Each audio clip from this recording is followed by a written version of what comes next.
Good afternoon, everyone, and welcome to the first virtual meeting of the Loyola Women's Business Leader Group.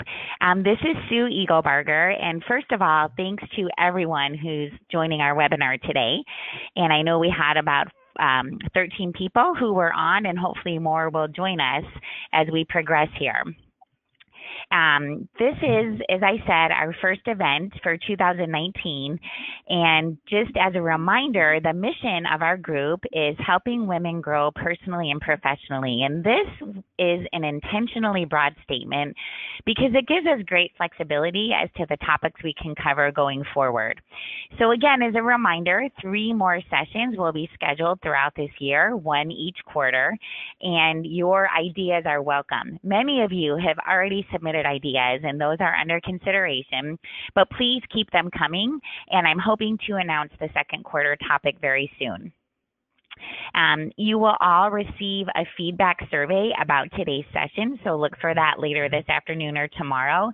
Your feedback is so important, so when you get that, if you could take a few moments to complete it, and that's going to help us ensure, that we make improvements and that our format and topics are working for the group.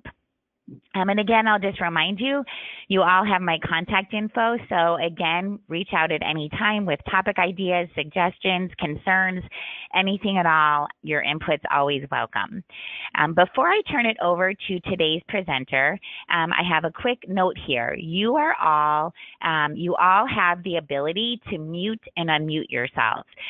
So when we reach the end of our formal presentation today, there's going to be a question and answer session. So you are all free to unmute yourselves as appropriate to ask a question or join a discussion. While the presentation's going on, in particular, if you're in a noisy place, it would be great if you kept yourself on mute just to make sure that we can all hear our presenter. On another note, I want to extend my thanks to Ryan Sinnen and Susan Phillips of the Loyola Quinlan School of Business. They have been a tremendous help in coordinating this meeting from a technical perspective, from invites to scheduling, from top to bottom. So thank you both very much. And having said that, I'm now very pleased to introduce Michelle Meyer. Michelle is a member of our group. She's a client executive at Gartner and also founder of Girl Authentic. And today, Michelle is going to talk with us about the value of bringing the feminine equilibrium to our workplaces. So Michelle, thank you and welcome. Thanks, Sue. I really appreciate it. Welcome, everybody. Good afternoon, wherever you might be. First thing I want to do is just a screen check to see if what does everyone see? Can you guys see the control panel that is also part of the webinar, or do you just see my slide? Sue, maybe you can tell, or Ryan, whoever might be on, because I'll hide the control panel. You do see the control panel? Yes. Okay, I'm going to hide that then, and then I will try to pay attention to, if anyone wants, as Sue mentioned, if anyone wants to chime in, we'll see how it goes today. I usually present this in a face-to-face environment, and I love to have feedback and exchange, engagement. And I know that's harder to do virtually as we're all looking at this. So feel free to chime in, take yourself off mute, and ask a question or make a comment if you'd like. Or you can chat to me, and I'll try and pay attention as to whether there's a chat that I need to answer. So let's see. Yeah, okay, good. It'll tell me, and I can see if there's chat. So I'll try and pay attention to that. Let's do it. Okay. Oh, wait, I might have a meeting. All right. How do you? So actually, can you check my schedule real quick? So thank you. And also suspected, we already need to ask somebody to put themselves on mute. So hopefully that will go. All right, so let's get started.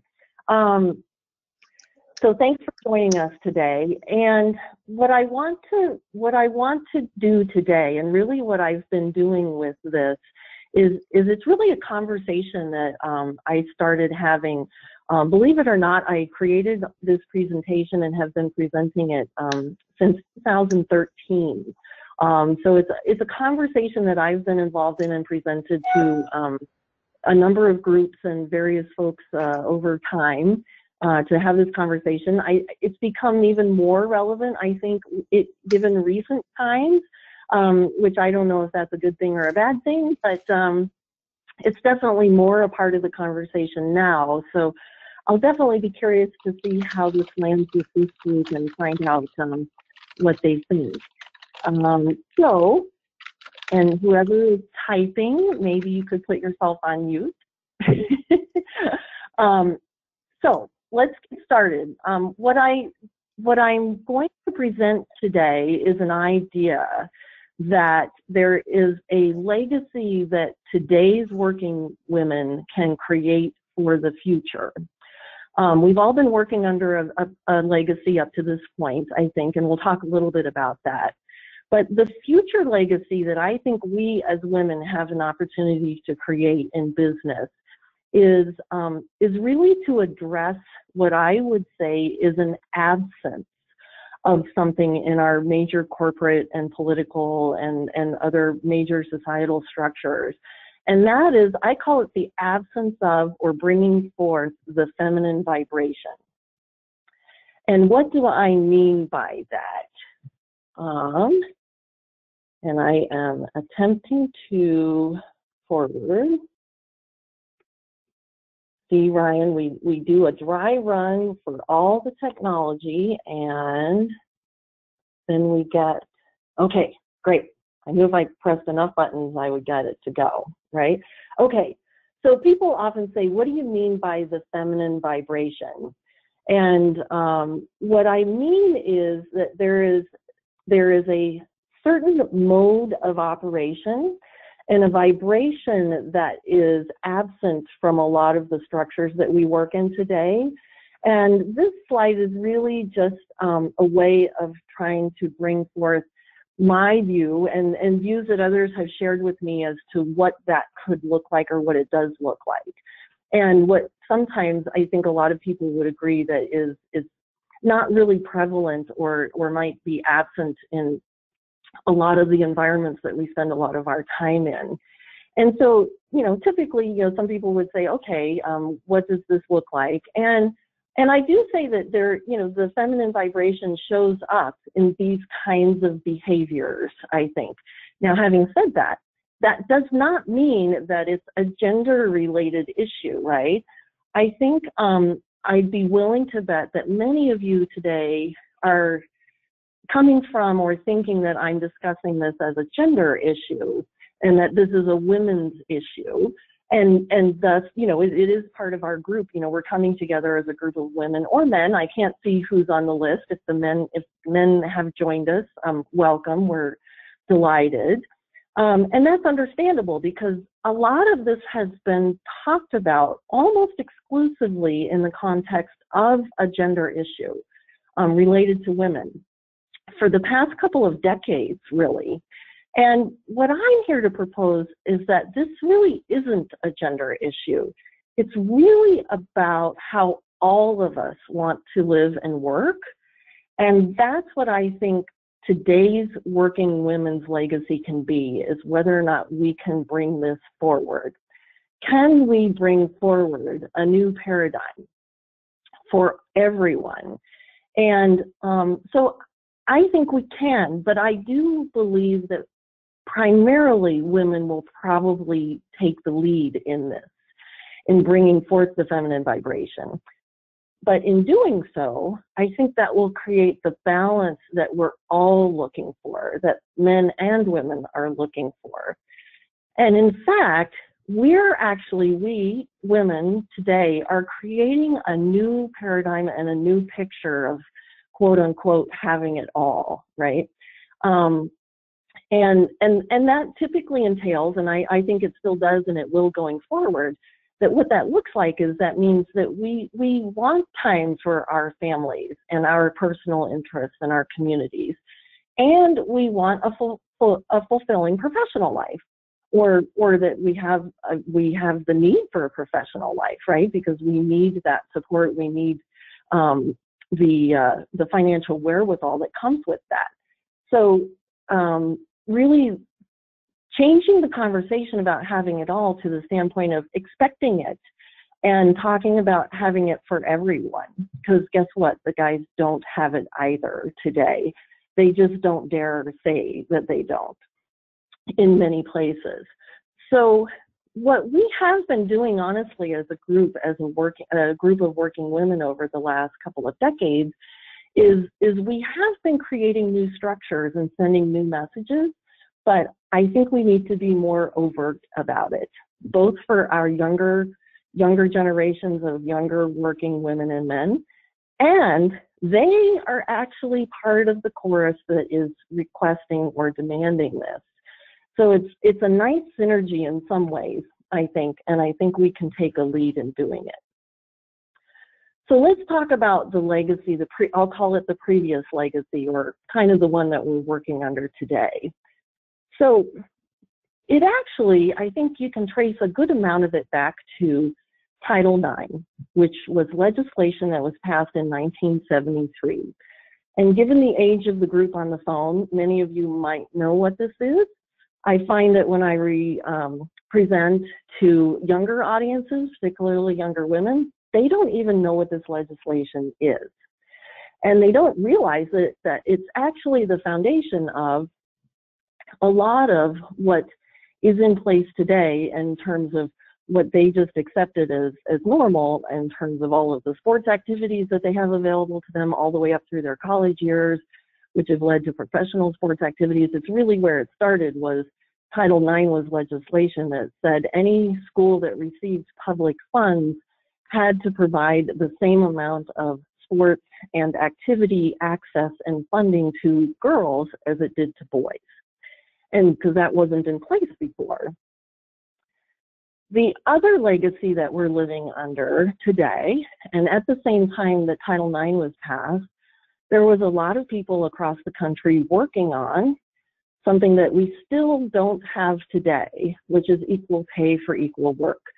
The Equal Rights Amendment did not pass and is now working its way through the states to try and get the required number of states to ratify the Equal Rights Amendment 45 years later, to become an amendment to the Constitution, because it did not pass as legislation at the time.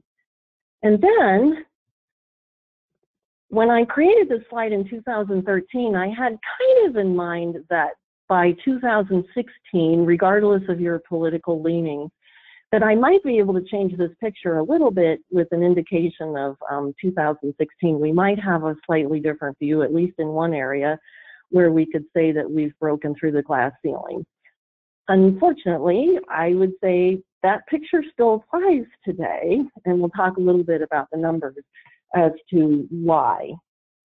So, where are we today? So 45 years since Title IX in 1973. In 1973, that was the first year that we had a woman CEO of a Fortune 500 company. And many of you might know that that woman was Katharine Graham. She has kind of come into the psyche recently with the movie The Post, but before then, a lot of people didn't really, she wasn't part of our our day-to-day discussions in the recent past. She became the first woman CEO of a Fortune 500 company when she took her family's company, the Washington Post, was owned by her family, when she took it public. However, in fact, she was not the first appointee as CEO. Her husband, the son-in-law, was the first appointee as CEO, or the CEO at the time. The family actually appointed the son-in-law, her husband, the CEO, and she essentially inherited the position tragically after her husband died. So she didn't get the position until her husband died, but when she did become CEO, she took the company public and she became the first Fortune 500 CEO in 1973. So where are we today? We are at 24 out of the 500. That's only one more CEO than, the number is one number higher than it was when I created this slide in 2013. So the next thing to consider is, how many years will we have to go? How many years do we have to reach parity? Or how many does it take to reach parity of the 226 that we would have to have to reach 250 CEOs of the Fortune 500? It'll take us more than 4 centuries at the current pace, 1.9 years per CEO to get to the number of CEOs that we have after the first. And a lot of people would say, oh, that's silly, that it's not going to take us that long. But if you think about it, if you think of any natural system, in nature, or any system that is set up or structure that is set up, it is not designed to change rapidly. And even if we quadrupled the pace of number of women CEOs of the Fortune 500, it'll still take us more than a century.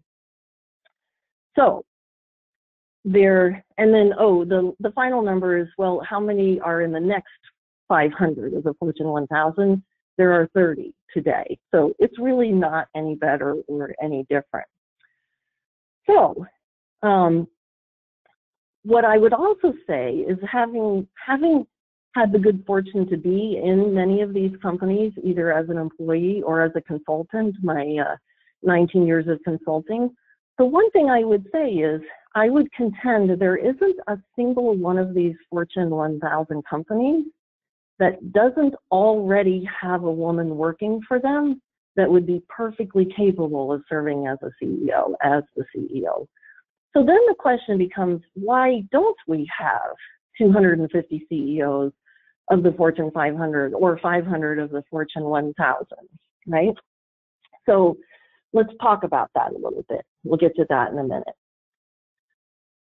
So one of the things I want to kind of make sure, I want to assure women and kind of make it a little more visible to talk about, is that there's actually a lot of data starting to be out there that shows why this is the way it is. And there's actually I don't know how many of you might be familiar with Catalyst. It's the leading nonprofit organization that studies and works on expanding opportunities for women in business around the world. And it has, hundreds of preeminent corporations are members, and they fund and they are a trusted source of research and information about what has transpired over the last almost 6 decades. They were formed in 1962, actually. And so they came out with a seminal study in 2011 that was, the title of it was called The Myth of the Ideal Worker. And the subtitle was, Does Doing All the Right Things Really Get Women Ahead? And what they found is, as they looked at all of this, they studied over 3,300 high potential candidates, each of whom stayed in a traditional career path following graduation from a full-time MBA program. They were working consistently full-time in companies and various firms. They were working without periods of self-employment or part-time work, without long periods of time off for education, travel, personal related, family related breaks in employment. So essentially, this was a whole group of more than 3,300 women who essentially acted just like the men. And they started and they evaluated whether if a woman does do, quote unquote, all the right things, like getting trained through experience, making sure they have access to power and good mentors, that they make achievements visible, they toot their own horn, as it often gets said, that they blur their work-life boundaries, they work a lot of hours, they are willing to relocate, they're willing to travel a lot, they extend their formal training. All of those things that people, men and women, get told will help you achieve and progress in your career, what the data showed was that for the women, it still won't get you there. And the numbers are pretty disappointing, actually, with regard to how it results. And in the big picture scheme, you can see it in the numbers as you look at most corporations and most numbers across. At the middle, we're at parity at the manager level. And then as you go above the manager level into the director, VP, and executive ranks, it drops off precipitously. So let's talk about why there's been so little progress, all right?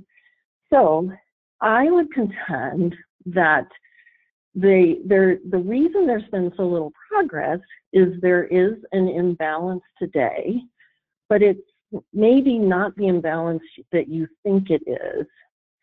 And part of the underlying structure for why there's been so little balance is women have actually been saying no for the past 2 or 3 decades. All right. So if we've been saying no, what is it that's causing us to say no? And what is it that causes us to feel the imbalance that we all feel? The first thing is that there's actually an imbalance in the vibration in the environment. And that stems from women actually operating or trying to operate from a male vibration. So we've been coached, we've been trained, we operate, and we've been playing by the men's rules. And yet in doing so, it's a dual-edged sword. And men can actually feel that there is something off. And that shows up in the comments and the discord that many women will feel or say that they feel as it relates to, you know, their behavior. That if they were a man, it's perfectly acceptable, but if a woman behaves the exact same way, it creates the feeling that something is off or that there's discord in the environment. And it's really because fundamentally that's an inauthenticity for us to operate from a male vibration all the time. It's also an inauthenticity for men as well. It's just that it's that vibration is part of the reward system that is set up for men today. So it in fact inhibits us. And it has led us to make choices for ourselves that have resulted in what looks like a no for the last couple of decades. So we have been valuing and making choices, and I would contend there's actually also a good number of my male colleagues who have done more of this recently in making choices of putting family first, their communities first, not relocating as many times, and yet also asking for and expecting to have fulfilling careers. So what we have not been willing to do is to say yes to and perpetuate that model of doing all those right things, because I believe that women innately knew it didn't work anyway for us. However, the flip side of that coin for us has been that's been interpreted or presented as women not being as ambitious as men because we've said no. So what does that mean we can do today to take a leadership role? And what's the case for action? So if there's an imbalance today between the masculine and feminine in the major structures in which we operate, the case for action is we can make the effort to uncover and bring forth some of those hidden and new models that'll better serve everyone, not just women. It'll better serve everyone. So if we can take the lead in doing that, it is actually kind of fundamental or foundational to that, in my opinion, women are actually more ambitious than men in the sense that we have been making those choices, and we are attempting to, in doing so, we're attempting to create that new paradigm of what is having it all look like. And as I say at the bottom of this slide, and I mentioned before, guess what? The men actually want it too, because many of them are beginning to admit they don't have it all today either. and they don't want to continue operating under the current structures of what do all of those right things look like. A little bit about me personally, kind of where a lot of this came from and how I started to put this together for myself and experiment with this for myself, both in my own personal life and my professional life, was I started looking at many of you may have seen this before, but kind of the circle of life, like what does life entail from a full holistic perspective and create in a full wholesome life for ourselves. And when I first did this for myself, almost a decade ago now, right, this was the outcome for me, with a huge emphasis on work and finances, and it was really crimping everything else in my life. I was fortunate that I was still relatively healthy, but I think if I had stayed on this path, I think my health would have been in jeopardy as well. And everything else was definitely kind of crimped in terms of, how much time I had for play, how much time I was having to spend dealing with stress and mastering those kinds of things. I didn't have a lot of time for exercise, all of those things that you would like to have from a whole life perspective. And once I started kind of looking at how do I make choices based on a new paradigm of having it all, and what choices do I need to make to have a fuller circle and a fuller life, within a pretty short period of time, I started experiencing that, I can really make this work. And oh, by the way, my work and my finances didn't suffer. I didn't have a crimp in my style there. So, and this was a piece that I read that really kind of brought it home for me, that was really kind of like the knock upside the head. And it was really a very simple statement, a very simple couple of sentences here that I was reading back around this period of time. And I'll read it to you. Is the statement is, you have nothing on which to pattern a positive image of the empowered feminine. So men are striving to be male, and women are striving to be empowered through a male vibration, because we don't have a clear vision of the empowered female. You must create it. And it was like, that was the knock upside the head for me. I was like, oh my God, that's me. I've been operating from a male vibration throughout my entire career, because that's the coaching that you get, right? Is how to be a better man, essentially.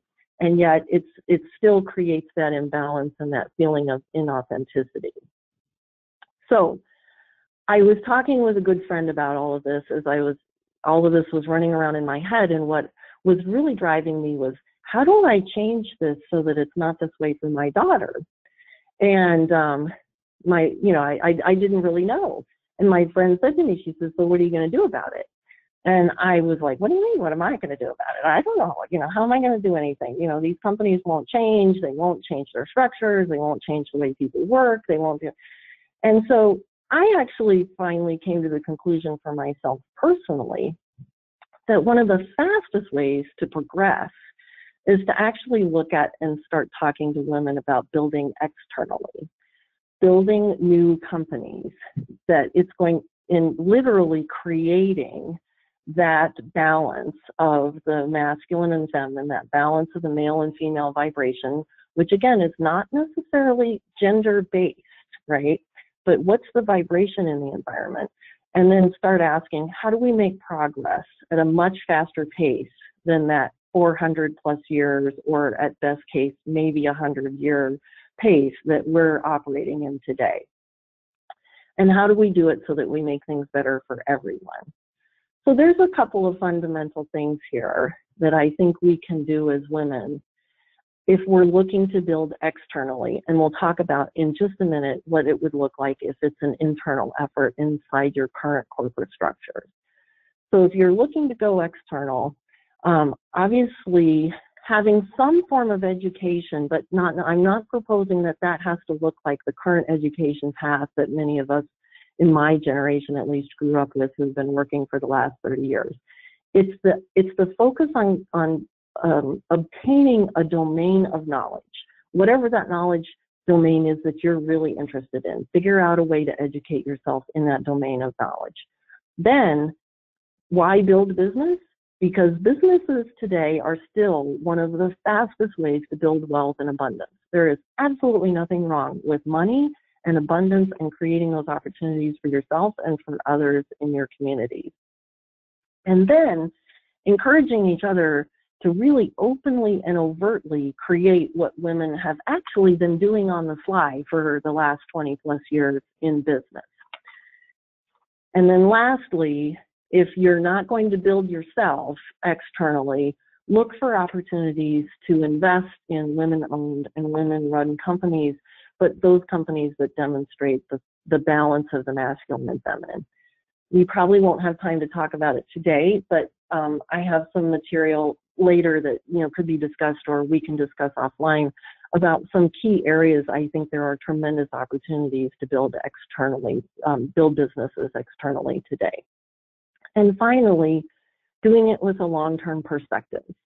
And I am sitting here at a client today where actually they're experiencing the short-term perspective and what that's causing them to do and all of the strange behavior.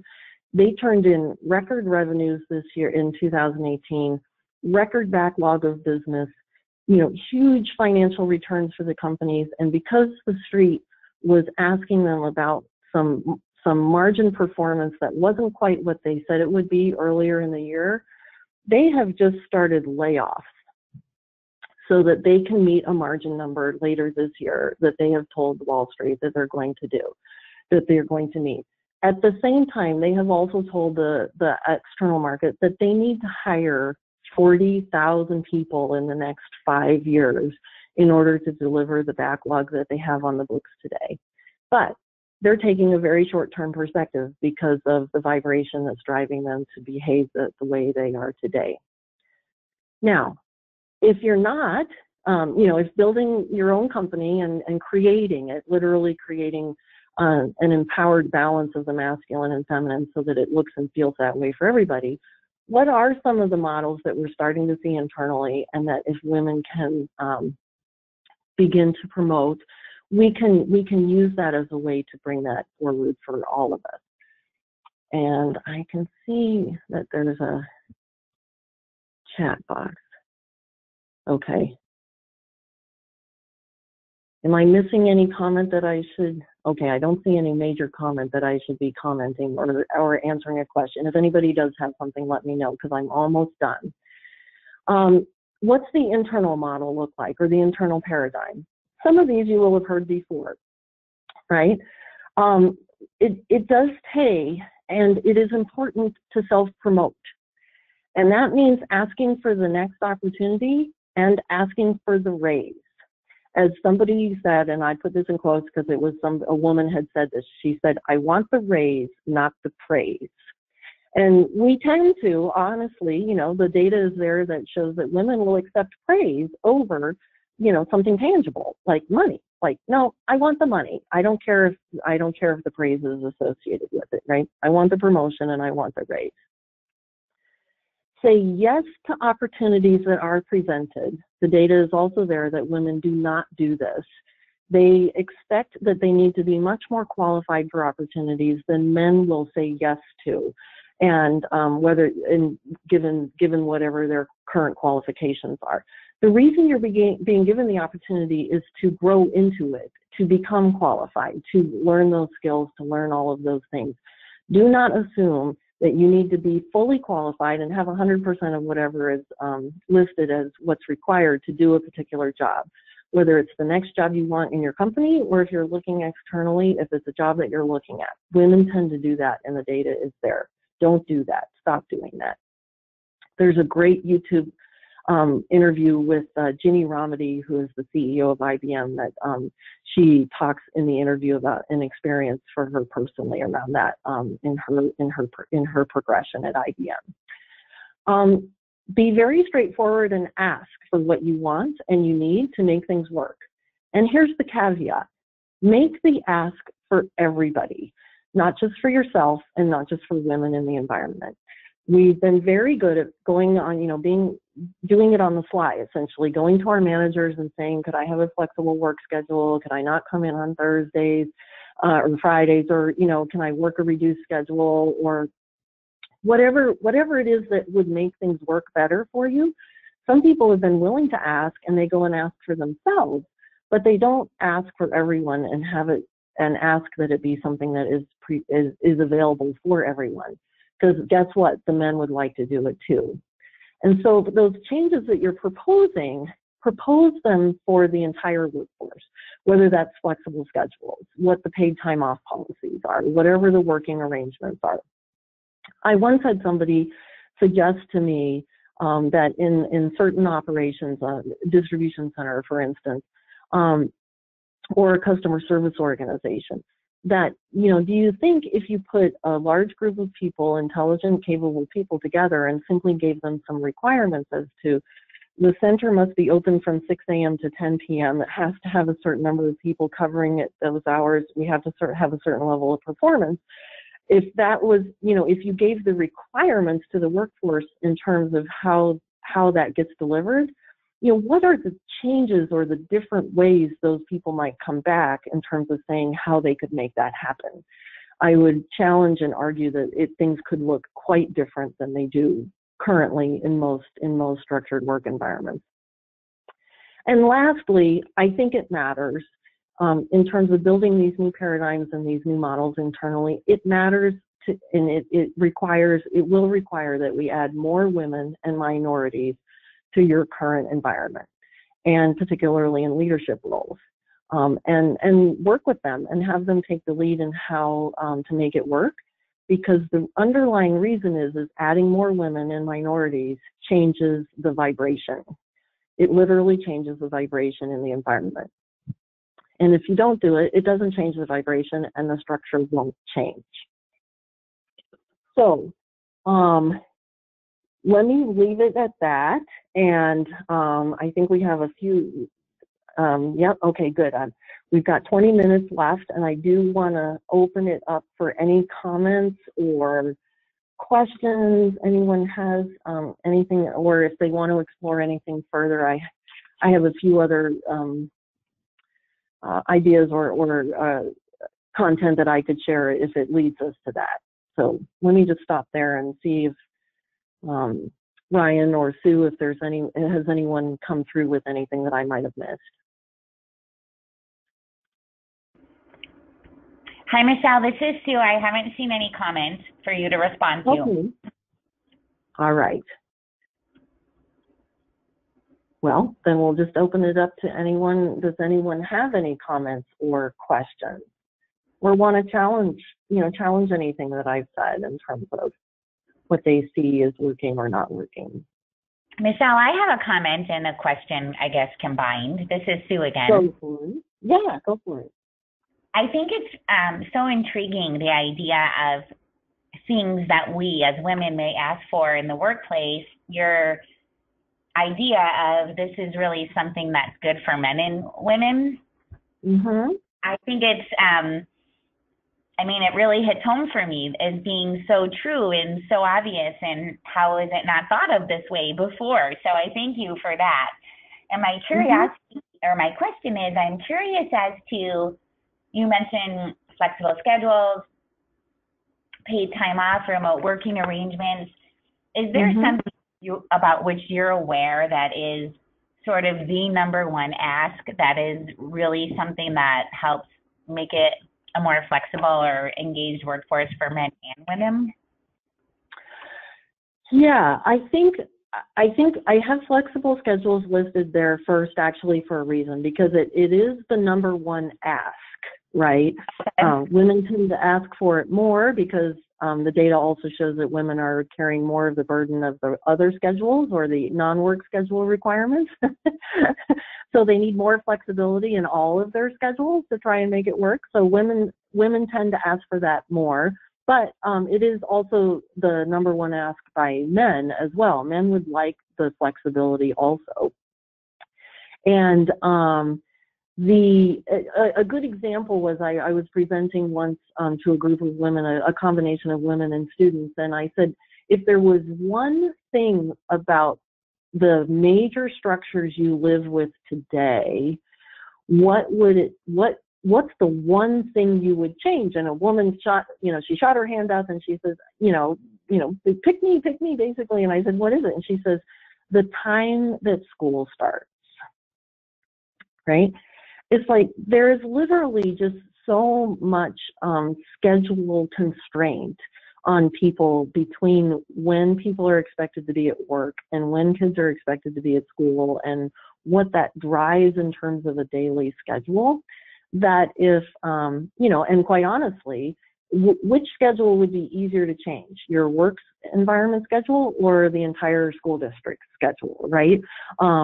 Eventually, when women run enough of the political structures as well, we might actually be able to change the school schedules. But right now, the consensus is that it's probably easier to change the work environment schedules. And so literally just having some flexibility around what's required, right? And I have seen lots of different examples of this where companies will actually say, if it's important for people to be in face-to-face environments or be together at certain times, and you have a work office environment that you need to go to for whatever reason, because that's where your technology is, or that's where your team is, or whatever those requirements might be, then I've seen things be stated as like, you need to be here, you need to be in the environment from 9 a.m. to 3 p.m., right? But anything before and after that, is people's flexible time. You can come in earlier and leave later. You can come in later and leave later. Yeah, I mean, whatever people need, such that there stops being this required time fence that people are required to be in a particular location at a particular time. And I think there are enough companies that have proven that remote working arrangements, particularly with today's technologies, as we are all sitting here remotely and virtually, right? It doesn't hold water anymore in a lot of places or a lot of instances that people have to physically be someplace at, every day for large blocks of time. Great, thank you. And I'm going to talk again for a moment because I believe it was Ryan pointed out to me there is a question in the chat box. It's from Catherine. So Catherine asks, what information do you have on investing in women-owned businesses? Good question, Catherine. Here's the conundrum with that, right? There is actually the numbers are even more dismal when it comes to investment dollars that are given to or invested in women businesses, and or women leading investment funds that invest in women or impact social. You'll see social impact is another form of investing that is becoming pretty prevalent today, and that often ends up being driven to or targeted at, those are often women-led businesses because they are combining their business with a social impact perspective. Again, kind of the feminine vibration coming forth. So the places to look are, for example, Melinda Gates has announced an investment fund that she is backing, but that is open to women to invest in, and that is targeted at women in women-led companies. There are a couple of funds you can see. Goldman Sachs even has a fund that is targeted. It's called 10,000 Women. It is targeted at women-led businesses. So if you do even just some reasonable searching today, you can find some of that through vehicles, kind of major, or I'll call them standard investment vehicles today, or the standard investment houses are trying to create those today. But if you also do some searching, you will find women who are building funds that are focusing on women-led and social impact investments. And a lot of that money gets directed to women-led businesses than is typical VC or investment fund money today. I don't know if that answers your question, Catherine. I'd be happy to spend some time offline with you if you wanted to give you some more details. All right. What else did I miss anything else in the chat while we were? I don't see anything else. I'm scrolling through it. Okay. As a reminder, if anyone has a question or a comment, you can just simply unmute yourself.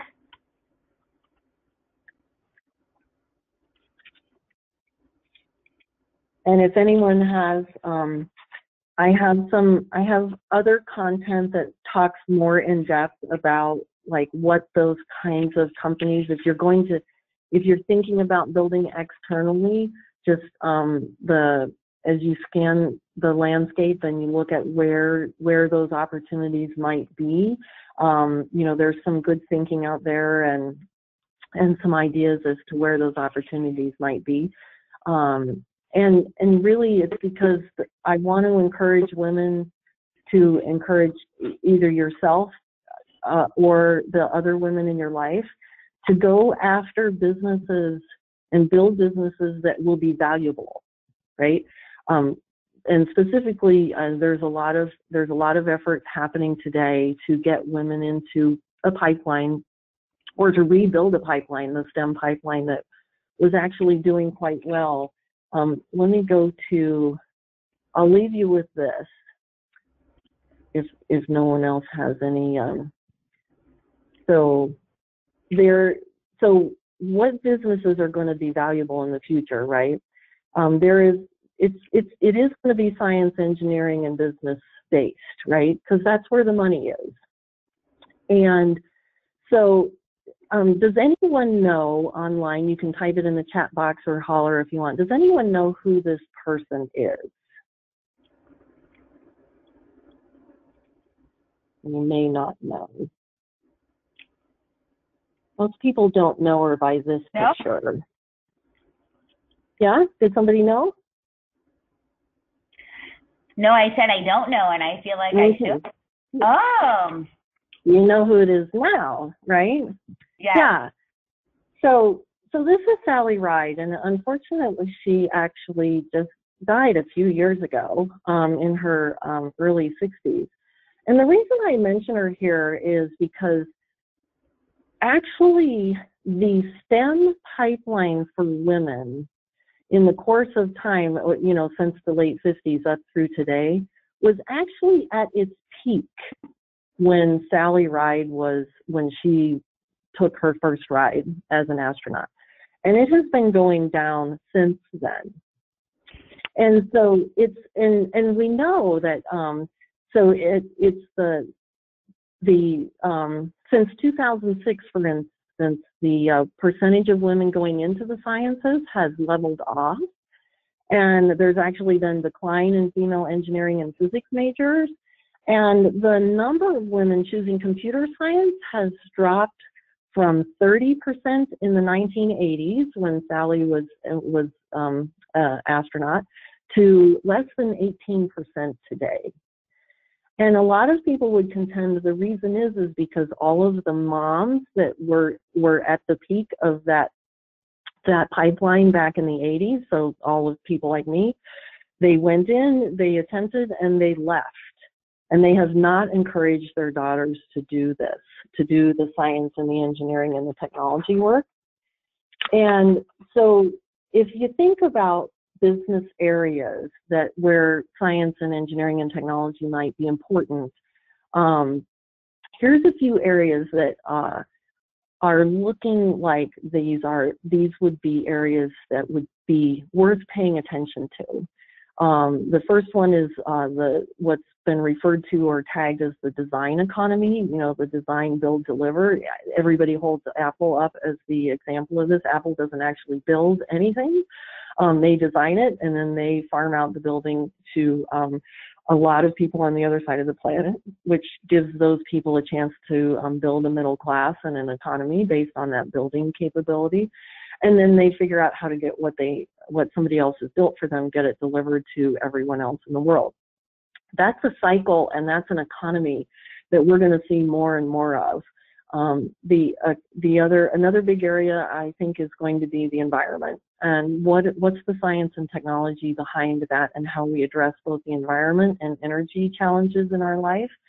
And then a last space that a lot of people, and I see a lot of women taking the lead here, and I think it's because it's kind of innate, and women have already been exploring this extensively, is what I call the inner life. Kind of recognizing that everything is already within, and so how do you bring that outside so that it's visible and help other people tap into that? So those are some of my thoughts and some areas that I'm seeing some interesting models and interesting discussions in as it relates to where women could look to build businesses of the future that will be very valuable. Because there is nothing wrong with having money and having there be abundance. I do see a question here from Trisha. Do you have any recommendations for businesses that unconsciously resist change if they are a male-dominated physical business? That's a great question, Trisha. And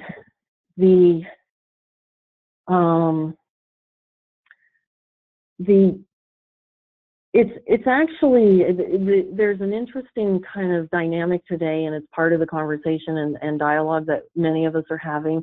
It's become a term that we're all familiar with, and we've heard repeatedly over the last few years, at least, is the unconscious bias, right? There's actually a number of tools out there that will let you, as an organization, let everybody take essentially unconscious bias tests. And it gives you feedback. It presents back to you areas that you may, where do you not see your unconscious biases? Now, not every environment or workplace would be willing to do that, or it may not be part of their style. Somebody may not be willing to do that. So but it is one way, and I've seen it be very effective in terms of helping to point out for yourself and as a group, like, what are your kind of natural unconscious biases that you're operating with?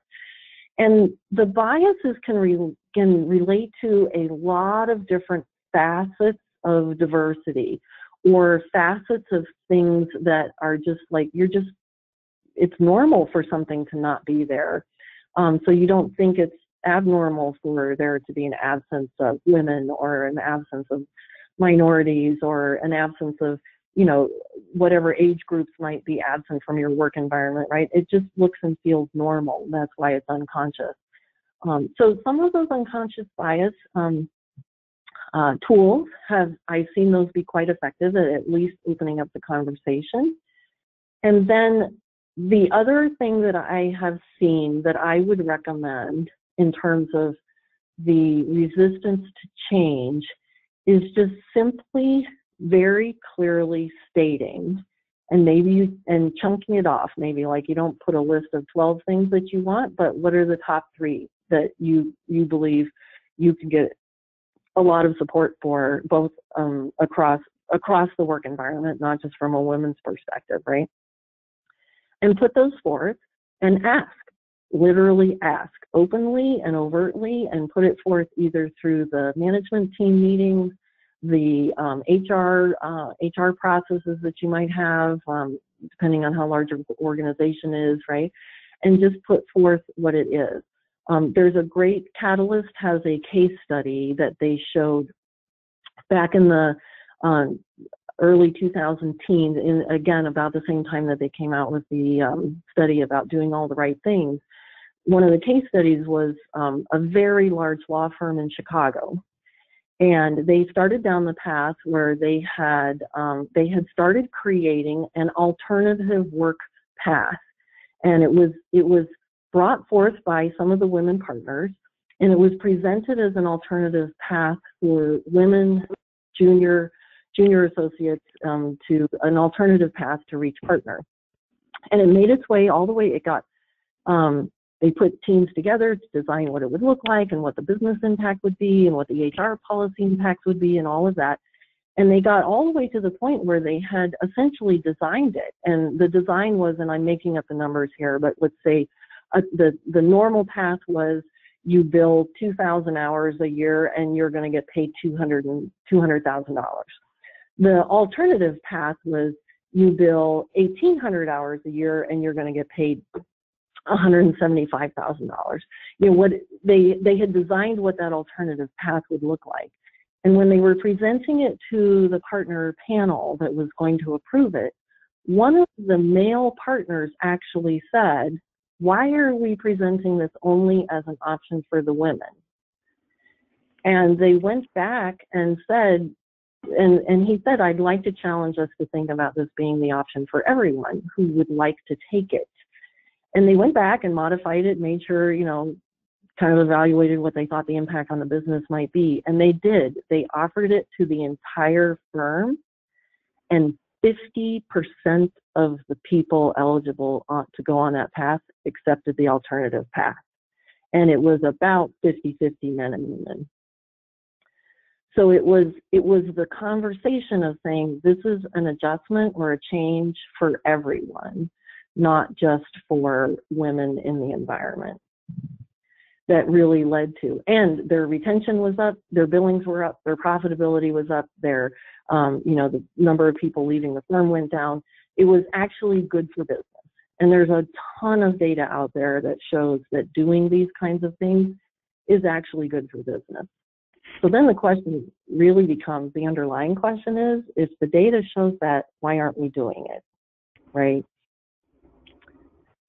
So, all right, I think that brings us to 2 minutes before the top of the hour. Is there anything else I can address for anyone? Michelle, thank you. And I would encourage anyone else who has a question or a comment that you want to share, feel free to send it directly to me, and I will make sure I get Michelle's response, and we'll get it out to the team as a group. But Michelle, thank you so much for not only offering to be our first presenter, but giving us such great content and ideas to think about. Thank you very much. And I thank everyone else who is on the webinar. The reason we got here today using the virtual format and choosing this particular topic was based on your input. So I look forward to the continued dialogue and to the scheduling of our next session. So again, look for a follow-up survey, looking for your feedback on how this session went and what we might do differently in the future, or just what topics we may cover in the future. And with that, again, Michelle, I thank you. Thank you to Ryan and Susan from the Quinlan School of Business. And I look forward to hearing from all of you and to our next meeting. Thank you very much. Thanks, Sue.